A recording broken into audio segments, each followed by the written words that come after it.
안녕하세요. 항상 재밌게 남들의 사연만 듣다가 제 이야기를 올리려고 하니 누가 알아볼까 조금은 두려운 마음도 들긴 합니다.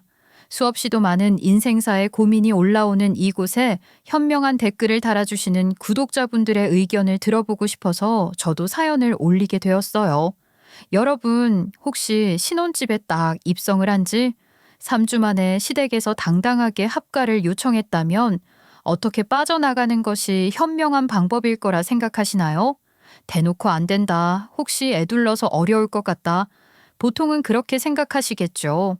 하지만 상대가 정말 만만치 않은 쇠고집을 가진 본인밖에 모르는 사람이라면 그 말이 씨알이나 먹히겠습니까? 분명 언젠가는 이런 일이 일어나게 될 줄 알고 미리 준비를 해둔 저도 만만치 않은 성격이긴 했습니다. 제게 어떤 방법으로 이 난관을 헤쳐나가게 되었는지 지금부터 이야기를 시작해 보겠습니다. 저는 남편이랑 결혼을 하기로 마음을 먹은 계기가 단순했어요. 우리 남편은 인생이라는 것을 고단하게 살아왔더라고요. 물론 연애를 할 땐 전혀 모르던 이야기였어요. 사실 이 사람이랑 얼마나 오래 만날지, 결혼까지 약속을 하게 될지 처음 만날 때 어떻게 알 수 있겠어요? 저도 제 인생사 이야기를 털어놓는 걸 좋아하는 편은 아니었거든요. 어쩔 땐 그게 약점이 될 수도 있더라고요. 그리고 제 인생에는 그렇게 큰 굴곡이라는 게 없었습니다. 딱히 있을 만한 일도 없었고요. 저도 무던무던하게 살아왔던 터라 남들의 인생도 다 비슷할 거라 생각했어요. 보통 사연이 있는 사람들은 행동이나 얼굴에서 티가 나지 않겠어요? 남편에게서는 그런 모습을 볼 수 없었기 때문에 평범하게 살아왔다고 생각을 했죠. 연애를 할 때 너무나도 조근조근하고 다정다감하게 챙겨주는 남편에게 반해버렸고 저는 꽃길만 걸을 수 있을 거라 생각을 했습니다. 저랑 남편 둘 다 서울에 있는 대학을 나와서 둘 다 꽤 괜찮은 회사에 취직을 해서 다니고 있었거든요. 만나는 시간이 점점 길어질수록 이 사람의 연봉이 대충 그려지고 같이 살게 되면 생활비는 얼마를 써야 하는지 혼자서 계획을 엄청나게 세우게 되었죠. 나름 경력도 착실하게 잘 쌓고 있었기 때문에 승진도 어느 정도는 문제가 없을 거라고 생각했습니다. 우리 남편 성실한 사람이었어요. 어떻게 보면 조금 바보 같은 모습도 있었죠. 맡은 일에 책임을 다하는 성격 때문에 남들이 제대로 해내지 못한 일도 자기가 떠안아서 하려고 하는 문제점이 있었거든요. 물론 상사가 보기에는 너무나도 일을 잘하는 사람이겠지만 주변에서 바라보면 꼭 저렇게까지 무리를 하면서 일을 해야 하나? 라는 생각이 들게 만드는 사람이었습니다. 성실하게 착실한 우리 남편이지만 은근히 소심한 면도 있는 사람이었어요. 남들이 조금 큰 소리를 내거나 질책을 하면 하루 종일 마음에 담아두고 표정에서 버거워하는 게 드러나는 그런 사람이었어요. 기가 센 사람이 기를 확 눌러버리면 바로 깨갱하는 사람인데 그런 모습이 가끔은 좀 답답했죠. 솔직히 말해서 사내로 태어났으면 죽이 되든 밥이 되든 한 번은 들이박아 볼 줄도 알아야 한다고 생각을 했거든요. 남편에게는 그런 남자다움이 없이 조금 여성스러운 면이 보이는 구석이 있었어요. 그래서 저한테는 무척이나 다정하게 잘 해주었지만 가끔 한 발 뒤에서 바라보면 답답하기 그지 없었죠. 저는 약간 대장부 같은 스타일이었거든요. 부당한 일을 참지 못했고 누가 저에게 해코지를 한다고 하면 2배로 돌려주어야 속이 시원해지는 사람이었습니다. 저랑은 완전히 반대인 남편이랑 연애를 하는 동안 웃긴 일도 많이 있었는데 한 번은 이런 일이 있었어요. 저희 둘 다 금요일 저녁에 회사 일을 마치고 밥을 먹었어요. 이대로 헤어지기엔 시간이 조금 이른 것 같아서 영화나 한 편 보고 헤어지자 했었죠. 그런데 영화까지 보고 나왔는데 11시가 조금 안 됐더라고요. 그래서 술이나 한잔 할까 싶어서 술집 주변을 돌아다니고 있었는데 금요일 저녁이라 그런지 좋아 보이는 곳은 이미 만석이더라고요. 그 주변을 배회하고 있다가 술이 취한 사람들 무리가 지나가면서 일부러 제 어깨를 확 치고 지나가는 겁니다. 공간이 있었음에도 불구하고 일부러 제 어깨를 확 치고 가는데 열이 안 받을 사람이 어디 있겠어요? 제가 순간 뒤를 돌아서 째려보려고 하는데 그 무리가 먼저 선수를 치더라고요. 아, 아줌마 뭐야? 뭔데 어깨를 치고 난리야? 아줌마 당장 사과 안 해? 어? 지금 어깨 쳐놓고 째려보면 다야? 사과하라고. 술 취해서 어디서 시비를 걸고 있어? 누가 아줌마라고. 그리고 어깨는 그쪽이 먼저 쳐놓고 왜 저한테 뭐라고 그러세요? 사과는 그쪽이 해야죠. 일촉즉발의 상황까지 가고 있는데 갑자기 뒤에서 가만히 있던 남편이 나오더니만 죄송합니다 하고 사과를 하는 거예요. 저는 이해가 가질 않았어요. 만약에 제가 먼저 실수를 한 것이라면 사과를 했을 텐데 왜 피해를 본 사람이 사과를 해야 하는지 몰랐죠. 여기 보시는 분들은 남편이 현명하네, 여자가 너무 쌈딱이면 곤란해 하실 수도 있겠지만 정말 전혀 제가 잘못한 상황이 아니었어요. 물론 저도 알죠. 술 취한 사람을 건드리면 안 된다는 건 알았지만 그 사람들이 고주망태도 아니었고 그냥 지들 보기에 만만한 여자들에게 일부러 시비를 걸고 다니는 것 같아 보였거든요. 남편은 계속해서 죄송합니다, 그냥 가세요 하고 말을 하는데 제가 기가 막혀서 헛웃음만 치고 있었어요. 솔직히 말을 하면 그게 좀 찌질해 보였습니다. 막말로 같이 싸워줘도 되는 건데 남편이 그냥 그 사람들에게 쫄아서 할 말을 못하는 것처럼 보였거든요. 뭐 하는 거야? 저 사람들이 일부러 내 옆으로 와서 어깨 치고 가는 거 봤으면서 지금 사과를 왜 해? 술 취한 사람들이랑 싸워서 뭐 할 거야? 서로 괜히 피곤해지는 거지. 저희가 실수했습니다. 먼저 지나가세요. 참나. 그래. 남자 새끼가 찌질하게 사과만 하는데 싸울 흥미도 떨어진다. 앞으로는 눈깔 잘 달고 다니쇼. 뭐가 어쩌고 어째? 지금 말 다 했어? 아니, 남자가 저렇게 나오는데 싸워서 뭐해. 제대로 한 번 덤벼보든가 그럼. 자기 여자가 욕먹고 있는데도 사과만 하고 있는데 아휴, 빨리 헤어지쇼. 그렇게 말을 하는데도 남편이 형님들 얼른 지나가세요 하고 있는 거예요.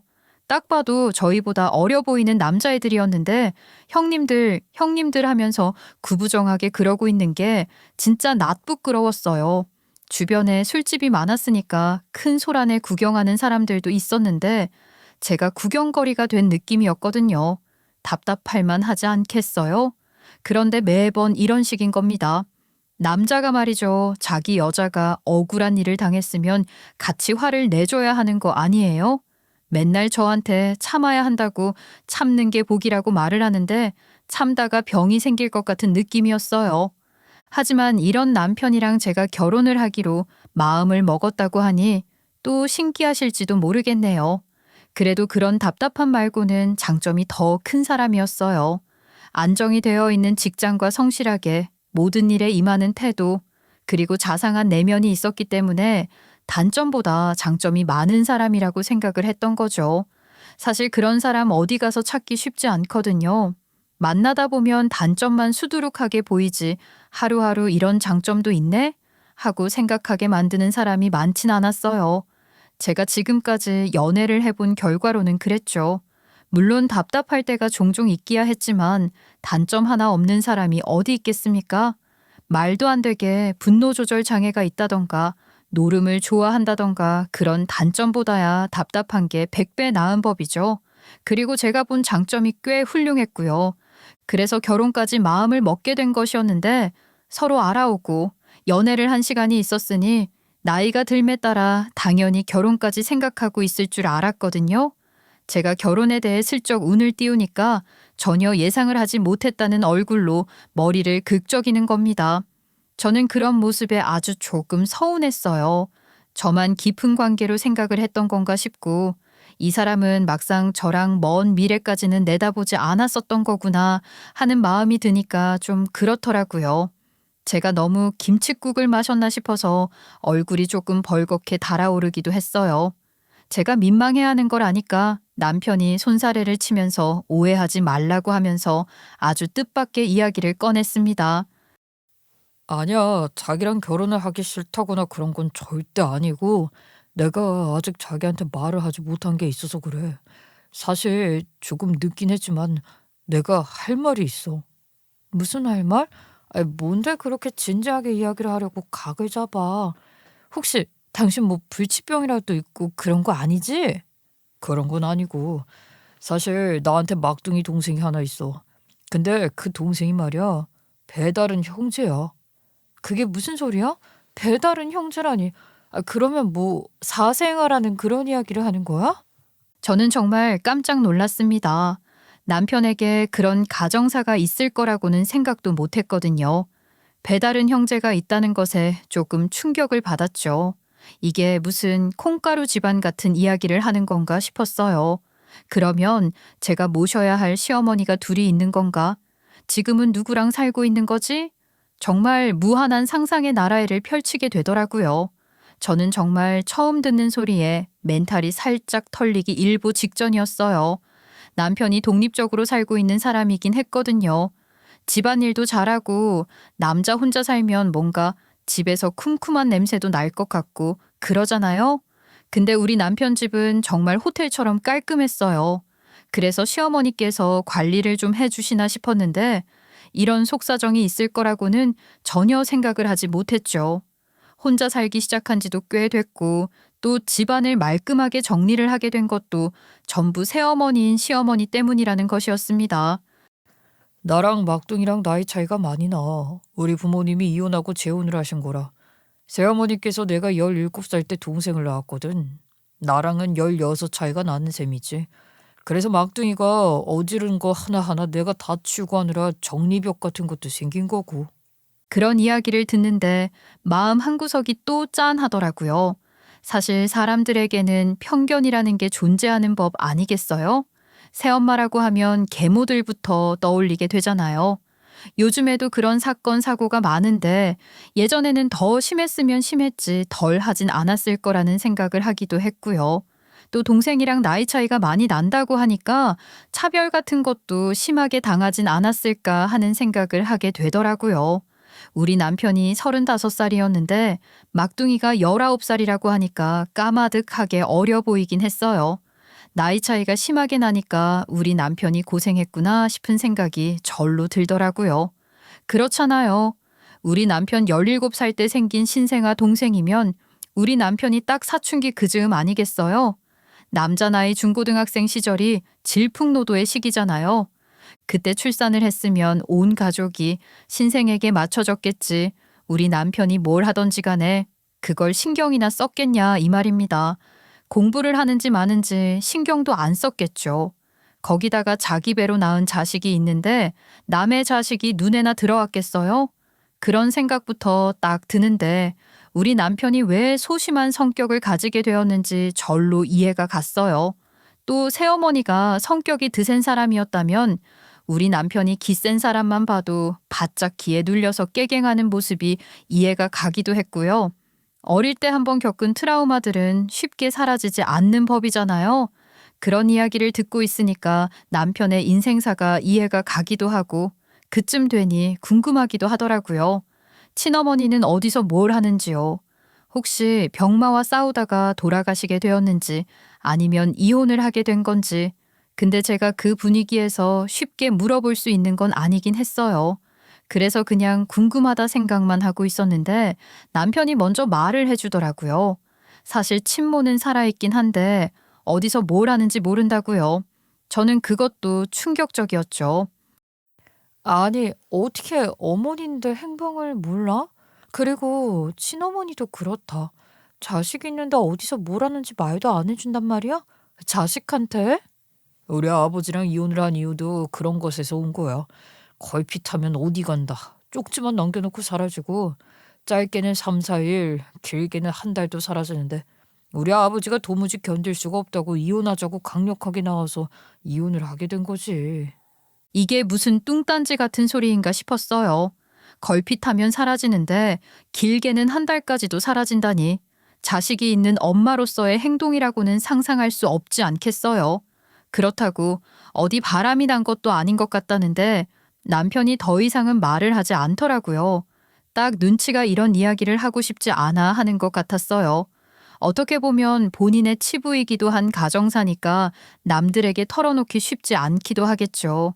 그래서 저도 더 이상은 물어봐야 서로에게 상처만 남길지도 모른다는 생각에 입을 꾹 다물었어요. 나중에 뭐 때가 되면 남편이 지나간 이야기 하나둘씩 풀어놓지 않을까. 그런 건 천천히 알아도 되는 과거라고 생각했습니다. 솔직히 이혼을 하면 보통 양육권이라는 게 엄마 쪽으로 가기 마련인데 시아버지가 남편을 맡아서 키운 걸 보면 친모한테 단단히 문제가 있었을 거라는 건 누구나 예상을 할 수 있는 일이기도 하잖아요. 그래서 더 캐묻지 않았죠. 우리 가족이랑도 크게 상관이 있는 일은 아니라고 생각했고요. 친모랑 연락을 자주 하는 것도 아니고 연락이 닿아도 그냥 살아있는지 안부 정도만 물어보고 만나는 일도 없다고 하더라고요. 마지막으로 얼굴을 본 게 5년 전이라고 하니 말 다 한 거죠. 그렇게 저희는 결혼을 약속했습니다. 두 사람이 잘 맞았으니까 앞으로도 잘 발맞춰서 살면 된다고 생각을 했죠. 그러면 그 다음 수순으로 당연히 양가에 인사를 드리러 가야 하지 않겠습니까? 저희 집에서는 제가 언제 결혼을 하나 목 빠지게 기다리고 계셨는데 결혼할 사람 데리고 온다고 하니까 두 팔 걷어붙이시고 부모님께서 손수 상다리 부러지게 음식을 차려두셨더라고요. 우리 남편 맛있다고 엄청나게 먹어대는데 우리 부모님 밥심이 제일 중요한 거라고 그렇게 이뻐해 주시더라고요. 그 뒤에 시댁에 인사를 드리러 가게 됐는데 솔직히 긴장이 어찌나 되던지요. 게다가 낳아준 엄마가 아니라 키워준 엄마라고 생각을 하니까 더 걱정이 되었어요. 딱 인사를 드리러 갔는데 저를 보고 제일 처음 한 말이 뭔지 아세요? 저는 정말 황당했잖아요. 그래서 새아가는 혹시 종교를 믿나? 어디 종교를 믿고 있는지 물어봐도 되나? 첫 질문치고는 정말 신선했습니다. 보통은 이름, 나이, 출신 학교, 직장 이런 걸 물어볼 텐데 저한테 궁금한 게 종교 하나였던 건지 갑자기 그런 걸 물어보시더라고요. 근데 저도 머리가 뱅뱅 돌더라니까요. 제가 무교거든요.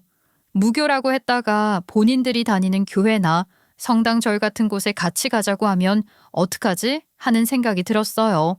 근데 또 남편이랑 일요일에도 종종 아침부터 만나서 데이트하고 했던 걸 생각하면 종교 강요는 없을 것 같기도 하고 솔직하게 말을 해도 되나 싶었죠. 또랑또랑한 얼굴로 제 입만 보고 계시더라고요. 아, 저는 종교를 따로 두고 있지는 않아서요. 전 무교입니다. 그래, 무교야? 그러면 혹시 종교를 믿고 의지하는 사람들에 대해서는 어떻게 생각하나? 글쎄요, 종교가 의지가 된다면야 좋은 일 아닐까요? 저는 무교라서 깊게는 생각해 본 적이 없기는 합니다. 근데 그게 큰 의미가 있을까요? 그렇지. 믿는 사람들이야 믿으면 되고, 아닌 사람들이야 아니면 되는 거지. 그걸 가지고 왈가왈부하는 게 이상한 거긴 하지. 그지? 네, 그럼요. 저한테 이거 믿어라 저거 믿어라 강요만 안 한다면 저와는 상관이 없는 이야기긴 하죠. 그러니까 강요만 안 하면 어떤 종교든지 간에 상관없다 이 말인가? 그렇게 계속 종교 이야기를 하시는데 순간 사이비 종교를 믿으시나 하는 생각이 드는 겁니다. 순간 제가 잘못 걸린 건가 싶었죠. 그래서 어느 종교를 믿으시냐고 조심스럽게 물어보았더니 평범하게 그냥 동네 성당 다니고 있다고 하시더라고요. 순간 왜 안도감이 드는 건지 모를 일이었습니다. 저에게 딱히 종교를 강요할 생각도 없고 본인들이랑 잘 맞는지 아닌지만 알아보고 싶다고 하셨는데 이런 질문이 처음으로 나올지는 몰라서 좀 그랬어요.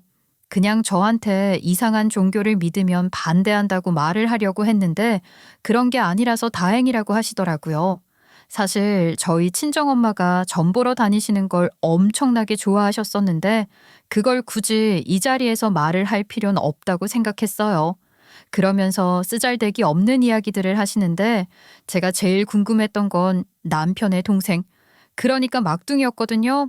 근데 아무리 봐도 막둥이가 안 보이더라고요. 그런데 그 막둥이 동생이 하나 있다고 들었는데 혹시 어디 갔길래 안 보이는 거예요?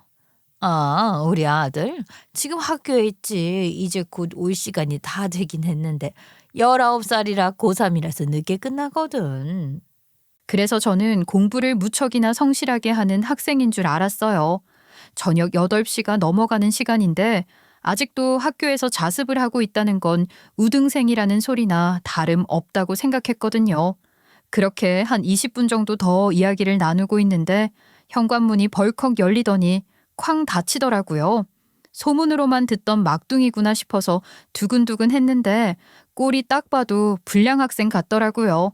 와이셔츠는 풀어져 있고 머리도 치렁치렁한 게 요즘은 두발 규제가 없나 했다니까요. 거기다가 귀에는 피어싱 같은 것도 하고 있고 딱 봐도 말 안 듣게 생겼구나 싶었습니다. 어야, 이제 왔어. 배 안 고파? 밥 줄까? 친구들이랑 피방 가서 밥 먹고 왔어. 엄마, 나 30만 원만 줘. 뭐라고? 아니, 지난주에도 20만 원 필요하다고 가져가 놓고 무슨 30만 원을 또 달라 그래. 여기 네 형이랑 결혼할 여자친구 왔으니까 어여 인사해. 안녕하세요. 30만 원 달라니까 엄마. 나 친구랑 좀 싸웠는데 걔가 나 신고한다고 그러잖아. 자기 뭐 어금니가 흔들린다나 뭐라나. 아니, 내가 봤을 땐 옛날부터 흔들렸던 것 같은데. 아무튼 30만 원 주면 신고 안 한다니까. 30만 원만 줘. 빨리 주라고. 애가 소리를 갑자기 버럭 지르는데 다들 그 막둥이 눈치만 보고 있는 게 아니겠어요? 심지어 우리 남편도 가만히 있더라고요. 동생한테 쫄았나 싶은 생각이 들더라니까요. 시아버지께서도 불편하다는 눈치로 크흠 소리만 한번 내시고 시어머니는 막둥이 눈치를 보면서 어찌 해야 할지 모르는 눈치로 있는데 이게 무슨 콩가루 집안인가 싶었죠. 보다 못해서 제가 살짝 끼어들었어요. 안녕하세요. 도련님이라고 불러야 하나요? 아니, 친구들끼리 당연히 치고받고 싸우면서 친해지는 나이라고는 하지만 책임질 수 있을 정도로만 다퉈야죠. 아줌마는 뭔데 참견이에요? 우리 형이랑 결혼하면 다야. 나한테 뭔데 혼수질이야. 엄마, 짜증나게 하지 말고 빨리 30만 원 줘. 나 신고당하는 꼴 보고 싶어. 그렇게 말을 하는데 황당하더라고요. 우리 남편은 제가 그런 소리를 듣는데 말 한마디 안 하고 있고 불끈불끈 화가 치솟았지만 첫 인사를 드리는 자리니까 참았죠. 결국 시아버지께서 지갑에서 30만 원을 꺼내서 막둥이 손에 쥐어주니까 그 돈 들고 인사도 없이 다시 나가더라고요. 저게 어떻게 고3 학생의 모습일 수 있나 싶었어요. 어머님, 막둥이라고 너무 오냐오냐 키우신 거 아니에요? 좀 답답하시겠어요. 아휴, 그러게나 말이야. 이제 이도 퇴직한 지 몇 년 돼서 우리도 겨우 연금 나오는 걸로 먹고 살아야 하는 처진데 제 대학은 어떻게 보내나 싶어. 내가 나이 40대 중반에 낳은 아들이라 너무 곱게만 키웠나 봐. 솔직히 대학 이야기를 꺼내는데 좀 웃기긴 하더라고요. 대학은커녕 전문대학도 못 갈 것 같은데 등록금 걱정을 하는 게 좀 그랬죠. 근데 시어머니께서 갑자기 제 손을 딱 잡으시더니 말도 안 되는 어퍼컷을 딱 날리시더라고요. 그래서 내가 생각을 해봤는데 말이야. 너희 둘 다 번듯한 회사 다니고 있으니 얼마나 다행이니? 나는 솔직히 너희가 애를 낳는다고 해도 손주는 절대 못 봐줄 것 같거든. 나도 이제 늙어서 힘에 부친다 이 말이야. 막둥이 키우는 걸로도 등골이 휘어 죽겠는데 무슨 손주를 봐주고 그러겠니? 요즘은 딩크라고 그러더만 애 안 낳고도 잘 먹고 잘 산다고 하더라. 너희도 말이야 괜히 등골 휘지 말고 아이 낳지 말고 둘이서만 살아. 응? 네? 저희는 그래도 아이 둘은 낳아서 키우고 싶은걸요. 이미 이랑 이야기도 끝냈고요. 아이를 둘이나 키우겠다고? 아이고, 요즘 물가가 얼마나 올랐는데 생각 없이 그런 이야기를 하고 그래. 그러지 말고 그럴 돈 있으면 우리 막둥이를 위해서 써라. 어? 당장 내년에 대학 등록금부터 좀 부탁을 하자. 막둥이 대학 등록금을 왜 저희한테 자꾸 그러세요? 어머님, 자녀 계획은 저희 두 사람이 알아서 할게요. 아니, 애 낳아서 뭘 한다고 고생만 하지. 내가 해봐서 잘한다니까. 그렇게 말을 하는데 어이가 없더라고요. 첫 인사에 아주 인상을 개판으로 쌓고 말았죠. 애매한 분위기에 더 이상 있으면 안 되겠다 싶어서 인사를 드리고 나왔는데 제가 시댁을 나와서 곰곰이 생각을 하고 있으니 남편이 좀 불안했나 봐요. 이래서 우리 집에 대해서 이야기를 하는 게 싫었었어. 이해만 해준다면 결혼을 한 이후부터는 우리 집이랑은 담 쌓고 인연을 끊고 살고 싶은데 어떨 것 같아? 꼭 인연을 이어야 할까? 그렇게 말을 하는데 저야 땡큐 아니겠어요? 콩가루 지방 같은 시댁과 담을 쌓고 지낼 수만 있다면 이 결혼에 대해 고민을 할 필요가 전혀 없었죠. 하지만 남편이 워낙 우유부단한 성격이라 걱정이 되긴 했죠. 제가 의심의 눈초리를 보내니까 이참에 인연 딱 끊고 새 출발을 하고 싶다고 진지하게 말을 하더라고요. 자기가 그동안 많이 힘들었었다고요. 그래서 한번 믿어보기로 했습니다. 그렇게 결혼을 준비하게 되었어요. 시작하는 그 한 발이 어렵지 막상 내딛고 나니까 결혼 준비가 척척 이루어지더라고요. 사실 저희 부부는 결혼식이야말로 진정한 축제라고 생각했기 때문에 저희 성향에 맞춰서 하나하나 발품을 팔아서 준비를 하기로 했어요.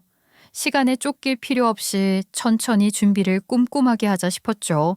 그래서 준비 기간도 나름 길게 잡았습니다. 그런데 시어머니께서 예상치도 못하게 딴지를 거시더라고요. 아니 그걸 뭐 일일이 준비를 하는 바보들이 어딨어? 요즘은 웨딩 플래너만 잘 만나면 결혼 준비 3개월이면 하더라. 하나부터 열까지 다 맞춰주는데 웨딩 플래너 하나 구하는 게 낫지. 내가 잘 아는 사람이 있는데 한번 만나서 견적 좀 뽑아 봐봐. 아니요. 저희는 괜히 수수료를 내면서 그렇게 하는 것보단 저희끼리 알아보고 준비하는 게 좋을 것 같아서요. 애둘러서 거절을 했더니만 시간만 낭비하는 짓이라고 바득바득 우겨가면서 그 웨딩 플래너를 한 번만 만나보라고 시키는 겁니다. 딱 한 번이라도 시어머니가 시키는 대로 했다가는 처음부터 끝까지 끌려가게 될 느낌이 들어서 죽어도 싫다고 했어요. 원래 처음 한 번이 어려운 거지 두 번째는 쉬운 거잖아요. 끝까지 싫다고 거절을 했는데 시어머니께서 저에게 만나자고 하시더라고요. 카페에서 보자고 하시길래 자리에 나갔는데 저랑 상의도 없이 웨딩 플래너를 딱 데리고 나오신 겁니다. 이 사람이 진짜 베테랑이라니까. 믿고 딱 한 번만 맡겨봐봐. 내가 절대로 후회 안 하게 해줄게.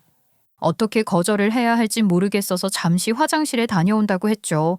이대로 가방을 들고 튀어야겠다고 마음을 먹었는데 휴대폰을 자리에 두고 온 겁니다. 휴대폰만 슬쩍 들고 전화 받는 척하고 도망을 쳐야겠다 싶어서 슬금슬금 자리로 갔는데 시어머니랑 웨딩 플래너랑 제가 뒤에 온지도 모르고 신나서 이야기를 하시는 게 아니겠어요? 그러니까 내가 반절은 좀 그렇고 30%는 떼주겠다니까. 싸게 해주겠다고 그랬다며. 지대도 알아본 게 있을 텐데 내가 너무 뻥튀기를 하면 들켜요.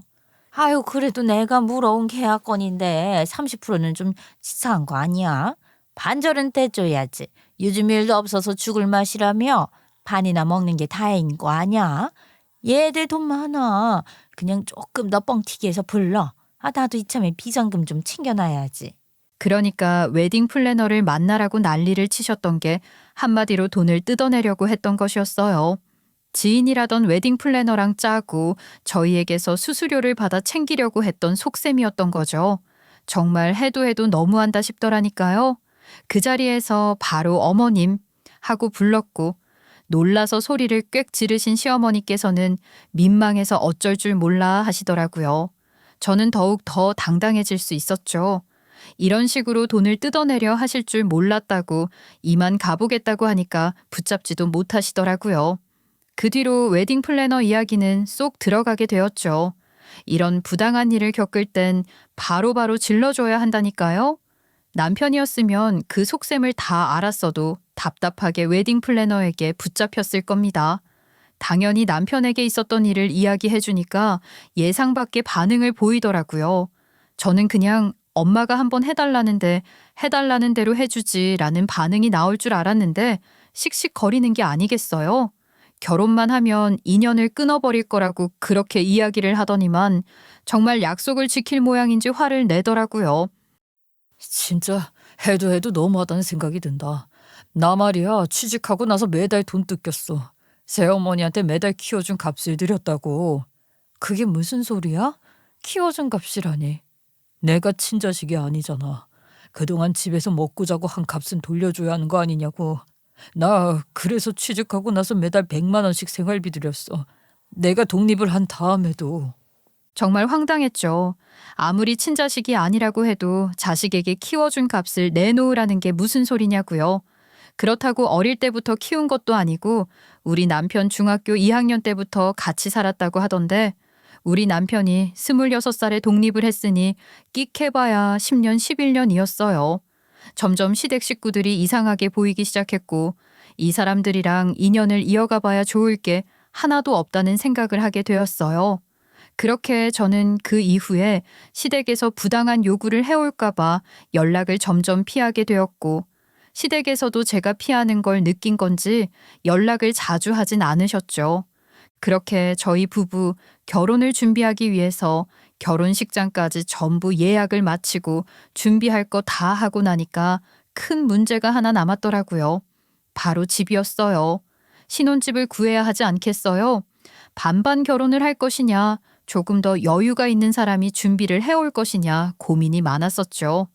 남편은 아무래도 취업을 하자마자 매달 100만 원씩 시댁에 돈을 주고 있었으니 모아온 돈이 그렇게까지 많지는 않았어요. 그러니 제가 조금 더 부담을 해야 하는 쪽으로 기울고 있었는데 아뿔싸 제가 임신을 하게 된 것입니다. 결혼식을 3개월이 좀 안 되게 남긴 시점에서 임신을 하게 되어서 정말 깜짝 놀랐죠. 정말 예고도 없이 새 생명이 찾아오게 되어서 기쁘기도 기뻤지만 걱정과 놀라움도 동시에 들었어요. 당장 결혼식 날 입을 웨딩드레스 가봉도 새로 해야 할 것 같았고 무리를 해서도 안 될 것 같았기 때문이었습니다. 양가에 당연히 알려야 되는 소식이기에 알렸더니 저희 친정에서는 너무너무 잘 됐다고 처음부터 축복이 찾아오게 되었다고 앞으로도 잘 먹고 잘 살 수 있을 거라면서 축하를 해주셨고 시댁은 당연히 반응이 구렸어요. 저한테 아이 낳지 말라고 하셨었잖아요. 아니 임신을 했다고? 결혼식 얼마 안 남겨놓고 속도 위반을 하고 그러니 애를 벌써 가지면 우리 막둥이는 어떻게 하니? 어? 당장 내년에 대학도 가야 하는데. 어머님, 도대체 저희가 왜 막둥이를 책임져야 하는지 모르겠어요. 막둥이 부모는 저희가 아니라 어머님하고 아버님이시잖아요. 그 애는 어머님, 아버님 아들이고요. 그래서 드리고 싶었던 말이 있었는데 저희 직구해야 하는데 얼마나 보태주실 수 있으세요? 아니 너네 직구하는 비용을 왜 우리한테서 자꾸 그래? 너희가 막둥이를 키워줄 것도 아닌데 왜 우리한테 바라고 그러냐? 우리도 돈 없어. 막둥이 인생 책임지기도 바빠 죽겠는데 내가 너희들 직구하는데 돈도 보태야 하냐? 너희야말로 직장생활 몇 년 차인데 그 정도 돈도 없다고 그러는 거야? 진짜 해도 너무한 거 아니에요? 남들은 자식들이 용돈을 주면 차곡차곡 모아뒀다가 결혼할 때 보태준다고 하던데 제가 그 몇 년 동안 100만 원씩 보내드린 돈 그거 다 어디다 쓰셨는데요? 아니 그거는 우리 생활비 하라고 준 거 아니니? 막둥이 학원 보내는 데만 한 달에 100만 원 들었는데 뭔 소리를 하는 거야? 그러니까 걔가 지금 뭘 하고 있는데요? 대학? 가야 등록금이 필요하죠. 대학 갈 성적도 안 나오는 것 같던데 우리가 왜 막둥이를 책임져야 하는 겁니까? 그거야 동생이니까 그런 거지. 아니 나이 차이 많이 나는 형이 동생을 위해서 그런 거 하나 못 해줘? 우리는 이제 늙어서 힘도 없어. 화를 꾹 참던 우리 남편까지 화를 내더라니까요. 자기들 좋다고 그 나이에 낳았으면 미래를 위한 대비는 당연히 해뒀어야 하는 거 아니냐고요. 도대체 누가 누구한테 애를 키우라 마라 하는 건지. 아무튼 또 똑같은 말을 반복하더라고요. 자기네들은 이제 돈벌이도 없다. 돈 들어올 곳도 연금밖에 없다. 그런데 막둥이 뒷바라지를 어떻게 하냐. 아주 그냥 우는 소리를 줄줄이 쏟아내는데 그게 다 연기와 가식처럼 느껴지더라고요. 당연히 이 소식은 저희 친정에도 전달이 되었습니다. 저나 남편이나 결혼을 한 이후부터는 시댁에 찾아갈 마음이 전혀 없었으니까 그걸 이상하게 생각할 부모님께 미리 던져놓는 게 좋을 거라는 생각이 들었어요. 하필 또 이런 일이 생겼으니까 이 일을 계기로 서운해서 찾아뵙지 않기로 했다 하고 말을 하는 게 아다리도 잘 맞을 것 같았고요. 아니나 다를까 막둥이 이야기를 하면서 더 이상은 시댁과 인연을 이어가기 싫다. 신혼집에 대한 도움도 일절 안 받겠다고 하니 저희 부모님 노발대발 하셨죠. 아니 손주를 가졌다고 말을 했더니 애를 왜 낳냐고 막둥이나 챙기라고 했다고? 이거 완전히 미친 집안 아니냐? 완전히 썩을 놈들이네. 어디 감히 내 딸한테 그런 말을 하고 그래. 그 말에 우리 남편이 바로 저희 부모님 앞에서 무릎을 꿇었습니다. 화는 시댁 인간들에게 났는데 남편이 왜 무릎을 꿇는 건가 어리둥절했죠. 근데 우리 남편이 쏟아내듯이 말을 하더라고요. 장모님, 장인어른, 제가 못 믿어오실지도 모르겠습니다. 하지만 저 이번에는 정말 결심했습니다. 그동안 가족이라는 것 때문에 끊어내지 못했었던 인연 끊어내겠습니다. 하지만 또 혼주석을 비워놓고 결혼을 할 자신이 없었어요. 결혼식에 오지 말라고 해도 어떻게든 오실 분들인 걸 알기에 결혼식 날까지만 조용히 넘어가고 축의금만 정산하고 나면 이 질긴 인연 단박에 잘라버리겠습니다. 그때까지만 기다려주시면 제가 꼭 실망시키지 않겠습니다. 저희 부모님께서는 남편의 진심이 섞인 그 말을 듣고 딱 한 번만 사위가 하자는 대로 믿어보겠다고 하셨어요. 그러면서 남편의 말대로 시댁에서는 아무런 도움도 받지 말라고 하시더라고요. 뭔가 받아가면 그 몇 배의 것을 내놓으라고 할지 모르는 인간들 같다면서요. 그 말에는 저희도 동의를 했어요. 신혼집을 구하는데 돈을 조금 지원받으면 분명히 막둥이의 뒤치다꺼리를 저희에게 맡길 거라는 걸 알았기 때문에 애초에 아무것도 받지 말자 했죠. 그러니까 또 신혼집을 구하는 게 막막해지긴 하더라고요. 그러면 우리 빨리 대출부터 알아봐야겠는데? 1금융권에서 나올 수 있는 돈이 한정적이라 이게 될지 모르겠네. 애가 태어나면 빌라는 좀 힘들 것 같은데. 집? 예, 그거 우리가 해주마. 손주도 태어나고 우리 딸이 결혼한다는데 내가 전셋집 하나 해줄 수 있지. 임신하고 출산하고 나면 친정 가까운 데 살아야 하는 거 알지? 이 동네가 교통은 조금 불편해도 공기 좋고 조용하고 살만한 동네잖아. 집값이 그렇게 비싼 것도 아니고. 남편 회사랑은 거리가 조금 있긴 했지만 그래도 집을 해주시겠다고 하는데 당연히 감사한 마음으로 받아야 하지 않겠어요. 만약에 시댁에서 그런 식으로 나오지 않았다면 저희 부모님께서도 노후자금 탈탈 털어 전셋집을 해주지 않으셨겠죠. 그래도 경우 없이 나오니까 시집가는 딸 당당하게 살았으면 하는 마음에서 해주시는 거라고 했어요. 너무나도 감사한 일이었습니다. 그러자 시댁에서 저를 불러서 집은 어떻게 하기로 했냐고 물어보시더라고요. 여태 관심 한번 안 주다가 갑자기 결혼식이 코앞으로 다가오니 물어보는 게 이상했죠. 집이요? 도움 안 주신다고 하셨었잖아요. 저희 친정에서 도와주시기로 했어요. 임신까지 한 딸을 어떻게 맨몸으로 시집 보내냐고 하시면서 집을 얻어주시기로 했거든요. 친정 가까운 곳으로요. 잘 됐죠, 어머님? 그렇게 대놓고 쏘아붙이듯이 이야기를 했더니 시댁 식구들 전부 입 다물고 있더라고요.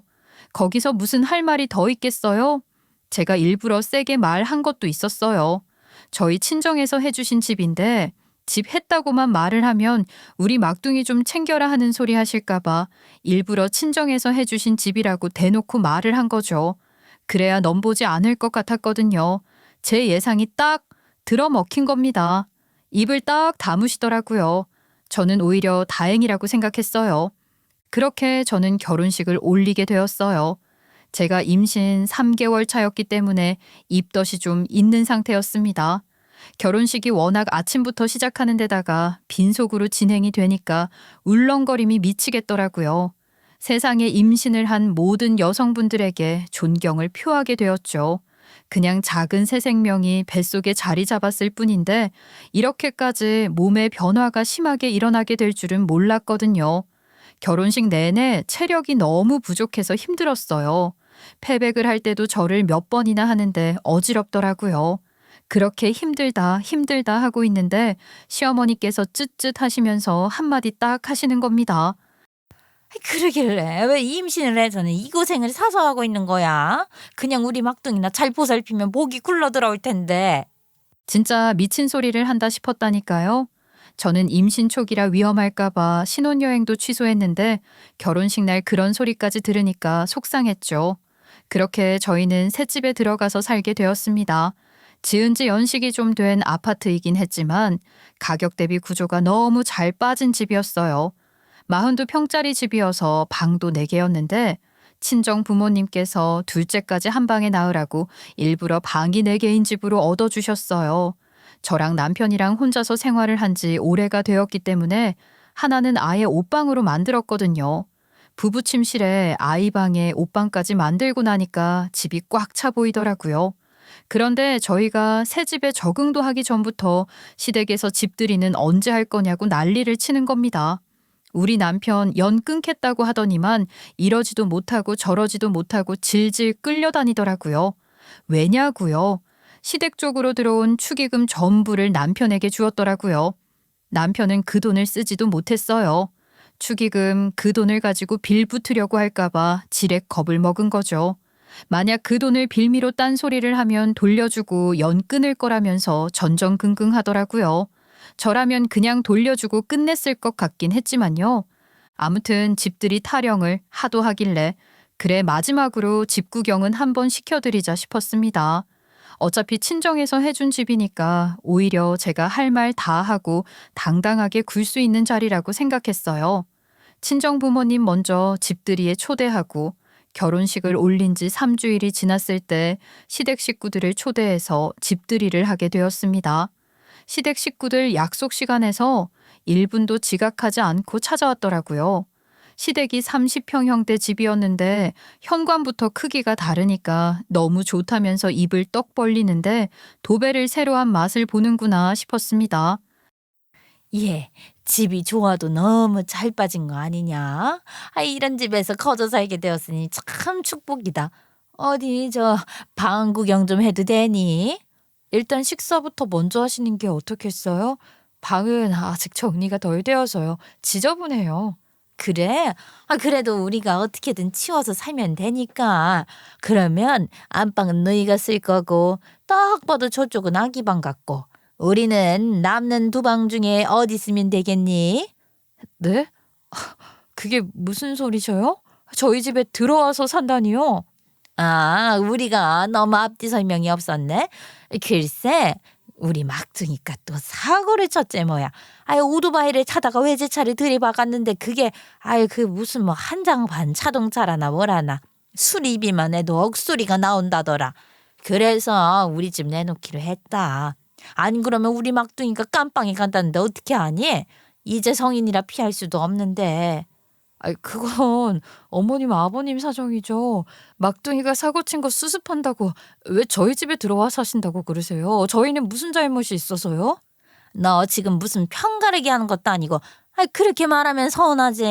우리가 가족의 연을 맺었는데 니네가 당연히 부모를 책임지고 효도도 해야 하는 거 아니니? 여태 키워준 게 있는데? 그래서 우리는 어느 방을 쓰면 되냐니까. 대충 방 크기를 봐야 짐을 얼마나 들고 올지 결정하지. 그 말에 지금이 타이밍이다 싶으면서 온몸에 소름까지 돋더라고요. 어떻게 이런 일이 벌어질 걸 알았는지 제가 마지막 카드다 생각하고 있었던 것을 꺼내 들었습니다. 그리고 굳게 잠겨있던 방을 가리키며 저 방을 쓰시면 된다고 했죠.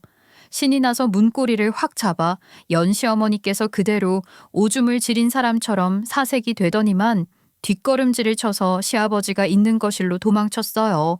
혼비백산한 시어머니를 보니 그렇게 웃기더라고요. 도대체 그 방에 뭐가 있었길래 시어머니가 그렇게까지 사색이 되었는지 궁금하시죠?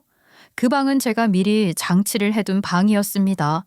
다름 아닌 무슨 점집에 온 것 마냥 신을 모시는 것처럼 불상도 가져다 놓고 조명도 빨간색으로 바꾸고 벽에 동양화풍 병풍에 종부터 시작해서 부적까지 덕지덕지 붙여놓았지요. 무당이 신주단지라도 모신 것 마냥 화려하게 꾸며진 방이었어요. 그걸 보고 놀란 시어머니가 뒷걸음질을 친 것입니다. 왜 방을 그렇게 꾸몄냐고요? 이게 다 무슨 소리냐고요? 그러니까 사건을 제대로 이야기하려면 결혼식을 올리기 한 달 전으로 돌아가야 합니다.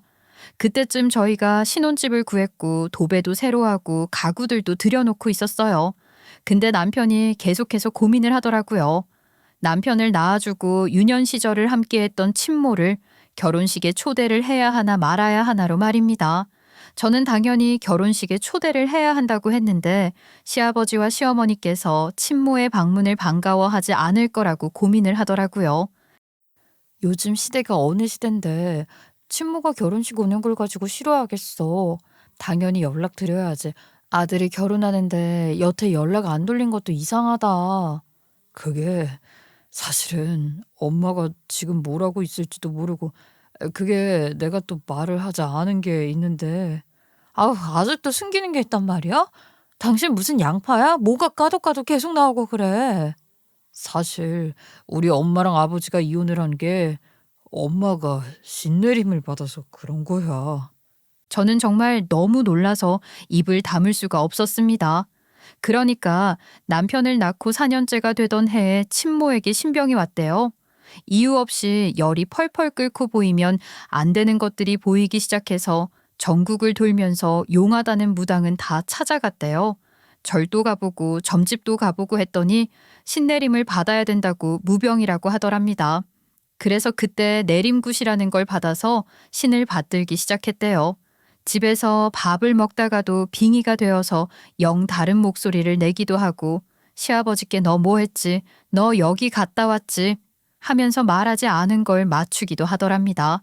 쪽지만 남기고 사라진다는 것도 신이 가라는 대로 가서 수양을 해야 했기 때문이었대요.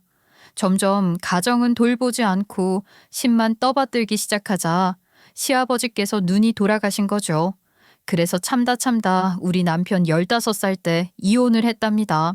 그리고 16살 때 재혼을 해서 17의 막둥이를 본 것이고요. 한 달 전까지도 말을 해야 하나 말아야 하나 고민을 하길래 당장 연락을 드리라고 했고 안 그래도 꿈자리가 좋았다면서 만나자고 바로 회신이 도착했습니다. 저는 엄청나게 긴장되는 마음으로 남편의 친모를 만나러 갔어요. TV에서 본 것처럼 화장을 진하게 한 무당일 줄 알았는데 너무나도 깨끗하게 청초하게 생기신 분이 나오시더라고요. 그러더니 저를 보자마자 깔깔거리면서 웃으시며 칭찬을 해주셨어요. 아주 천생연분이다, 천생연분이야. 그러니까 삼신할매가 헤어지지 말라고 아이까지 딱 붙여주고 가셨구나. 심장이 아주 콩닥콩닥 차이도 뛰는구만. 아이를 가졌다고 말도 안 했는데 바로 알아보시더라고요. 호탕하게 웃으시면서 복채는 안 받는다고 하시는데 그런 농담까지 너무나도 제 취향 저격이었습니다. 제가 어떻게 불러야 할지 몰라서 가만히 있으니 저에게 편안하게 엄마라고 불러도 되고 보살님이라고 불러도 된다고 하시더라고요. 이렇게 허락을 해주셔서 감사합니다. 미리 인사를 드렸어야 했는데 이이가 연락을 안 하고 있을 줄은 상상도 못했어요. 늦게 찾아뵙게 되어서 죄송합니다. 나도 수양이 끝난 지 얼마 안 되었어. 그 전에 연락했으면 연락 못 받았을 거야. 괜찮네. 그나저나 결혼 준비하면서 그 풀려시 같은 년이 괴롭히진 않더나? 처음에는 누구를 말하는지 몰라서 어리둥절한 얼굴로 있었죠. 그러더니 혀를 끌끌 차면서 아직은 본 모습을 안 보여주고 가식만 떨고 앉아 있는 거냐면서 중얼중얼 하시는 게 아니겠어요? 저한테 하시는 이야기인 줄 알고 덜컥 긴장을 했는데 바로 남편의 새어머니인 시어머니를 두고 하는 말이었습니다. 괴롭힌다기보다는 저희에게 막내 아들, 그니까 그 막둥이를 자꾸 책임지라고 하시네요. 뱃속에 아이가 생겼을 때도 아이를 왜 낳냐고 그러고. 금망하려니 아주 정신을 못 차렸구만. 지가 끝까지 고고한 척 본처인 척 하느라 힘들겠어? 그년 말이야. 내가 정신수양하러 다니면서 신 모시는 동안 우리 남편이랑 바람을 피운 년이야. 어디 조강지처 몰아내고 자리를 차지한 주제에 불륜 덩어리인 그놈을 고고하게 키우고 앉아있어. 감히 내 아들에게 누구 뒷바라지를 하라고? 이런 썩을 년. 저는 깜짝 놀랐습니다. 시아버지와 시어머니가 불륜 관계였다는 게 충격적이었죠. 바로 남편의 얼굴을 보니 남편도 전혀 몰랐다는 듯한 표정을 짓고 있더라고요. 그 긴 세월을 감쪽같이 속이고 있었던 겁니다. 마치 이혼을 하고 만난 사이처럼요. 알고 보니 친모와 이혼하기 전부터 불륜이었고 친모가 모시는 신이 알려주셨대요. 이런 이야기를 듣고 있는데 이게 꿈인지 생시인지도 모르겠더라니까요. 너무 말도 안 되는 이야기 같잖아요. 그래서 친모가 알아보니 정말 불륜이 맞았고 이혼할 때도 위자료 톡톡히 받으셨다고 하더라고요. 남편이 사춘기였던 시기라 혹시 학업이나 성격에 문제가 생길까 싶어서 덮어두기로 하셨던 거고요. 남편을 시아버지께 맡긴 이유도 신내림을 받은 이후 전국을 돌며 수양을 하시는 시어머니라 어쩔 수 없이 안정적인 환경에서 자랐으면 하는 마음에 시아버지께 맡긴 것이라 했어요.